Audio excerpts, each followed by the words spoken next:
All right. So while I've got a decent drive home, I just wanted to share something that God's been putting on my heart to share with anybody who will listen.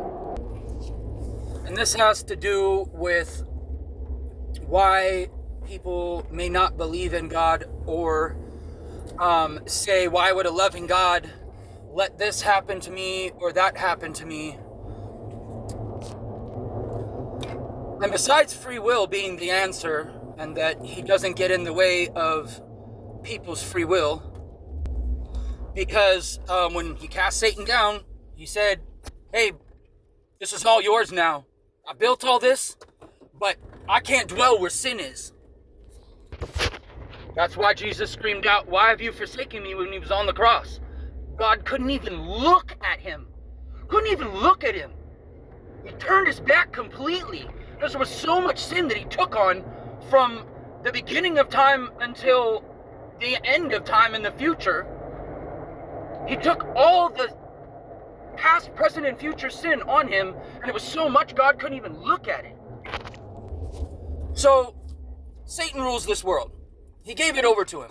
He's already told us that. That's why 2 or more are gathered, he's in the midst of them, because you have to call his presence in the midst of a world full of sin. Okay, now that I got that out of the way, let's get on to the main point that I want to address. Oh, why is this happening to me? Why doesn't God answer my prayers? Why, me, wah.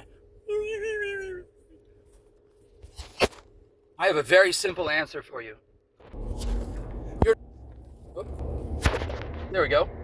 You're not putting him first.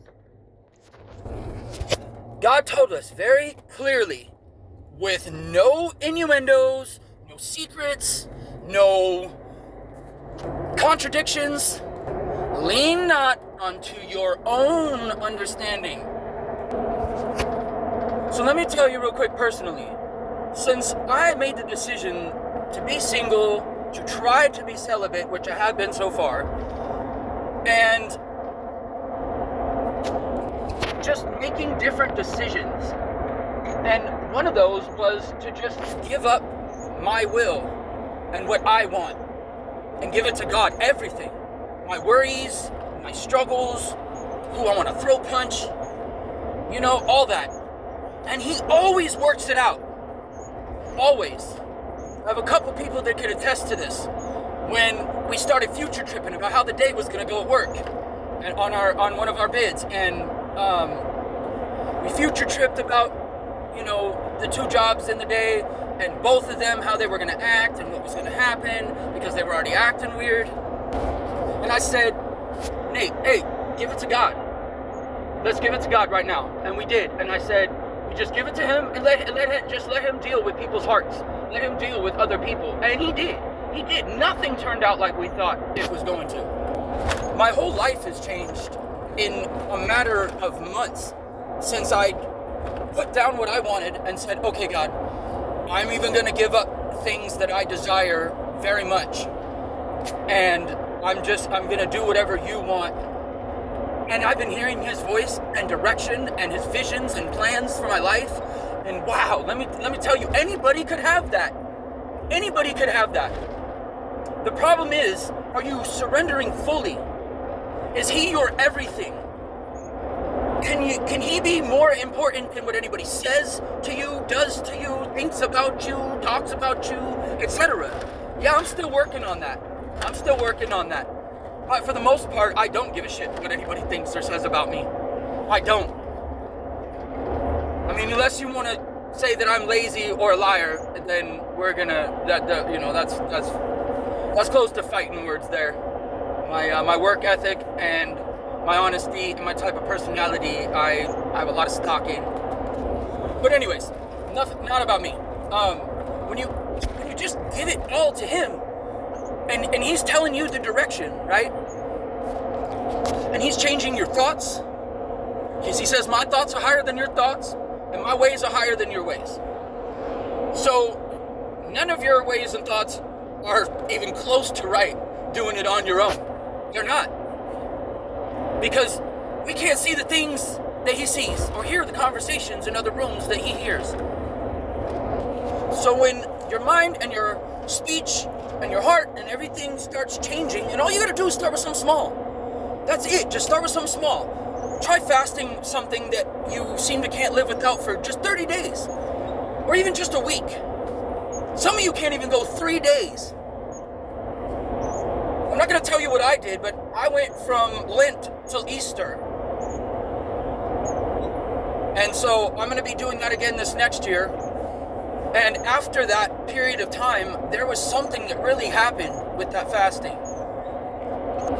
Then slowly, the things I desired and talked about and thought about and wanted to watch have changed. When I go to a certain movie, or I'm like, oh man, I love that movie, and then I go and I'm like, wait, no, I probably shouldn't even be watching that, because I gotta watch what I'm putting in my eyes, you know?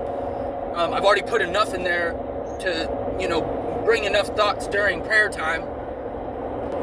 But anyways, the main point is, when all of that changes, and your speech changes, your attitude changes, your perspective, your whole perspective fucking changes. And then guess what? I'll give you one guess, and it's not even a wild guess. Then maybe some of your problems won't be happening anymore.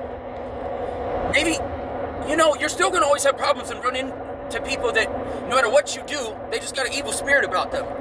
But a lot of your problems are coming from not surrendering to God and just letting Him handle it. You're still gonna encounter the same problems, but you're able to just brush it off. It just bounces off of you like bullets off Superman.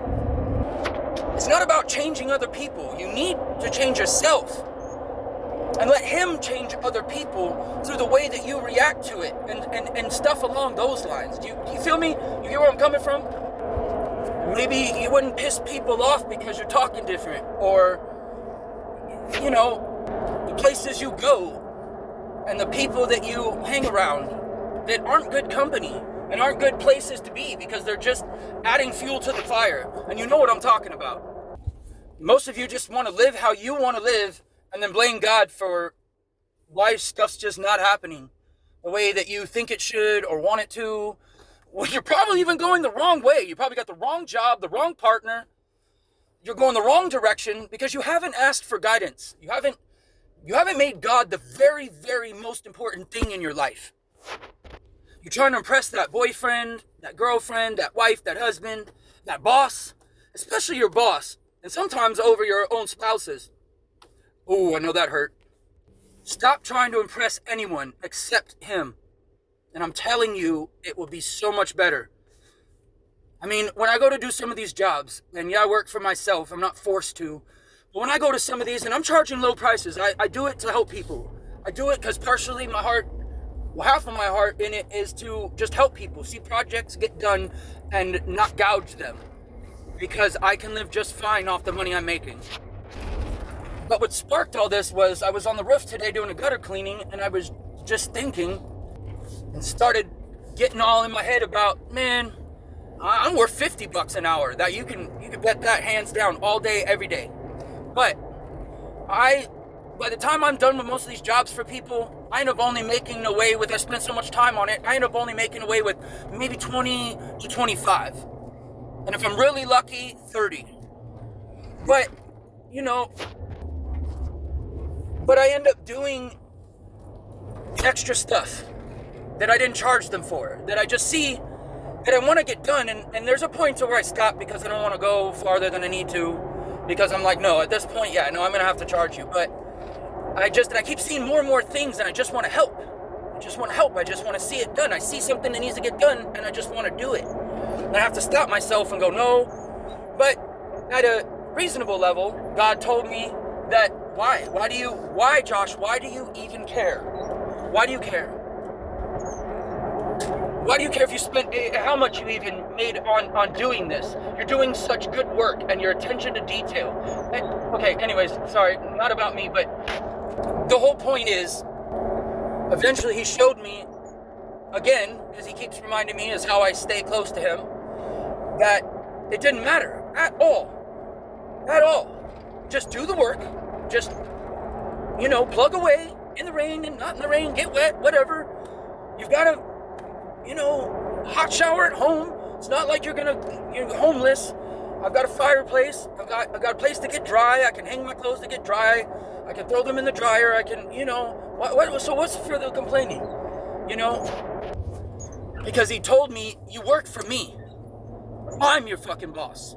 You work for me. I'm the only one that you should be trying to impress. Because God has already said in the Bible, work as if working unto the Lord. Because if you don't, it's going to drive you crazy. Trying to figure out, why'd they do this?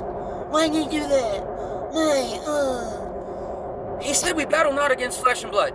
There's your answer. Everything's spiritual. And that's why you need to give it to him and just do what he tells you to fucking do. It's that easy. I mean, it's not that easy. Some of y'all are too weak to look inside deep and make a change. Michael Jackson. But for real change and understanding comes from looking in deep, feeling that hurt, looking at things about yourself that you don't like, that you absolutely hate and are disgusted with, and instead of compartmentalizing them, you deal with them. You hit them head on, you deal with them, and you move on, and then you become a much, much happier and better person for it. Me and my preacher mode. Sorry, guys. Whew. Sometimes just get going. Anyways, I think you get the gist. Put God first. He'll change your whole life, and everything around you will change. Bottom line. I love you all. If I offended you, I'm sorry, I don't care.